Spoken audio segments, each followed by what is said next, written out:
હલકેશ જંગલ વચ્ચેથી ઝોપો કાઢી જાય એટલે મને વિહેત ના આવીને રાડ કરે માં ખેતરમાંથી ઝોપો કાઢી ગયા. ઝોપો તને હુંપી દેવો છો, ડોશી મરી જાય જમ પેદ કીધું હુંપી દે. 7 વાર પજે લાગીને ઝોપો ના મૂકી જાય મારું નામ વિહેત ના કહેવાય. ભાઈ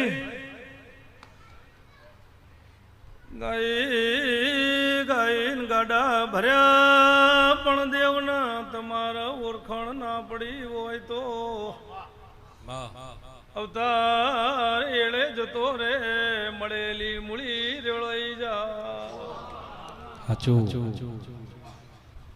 પણ એક દાડો કોઈ દીવા હમી હાચી શરત થઈ જાય, હાચું વાચન થઈ જાય, એક ઘડી વારની પલોઠી ભવ તારી જાય. રબારી ના દીકરો હું રબારી નાથની માતા છું. એ દેહોણાના બારનું દેરું સુખમાં તમને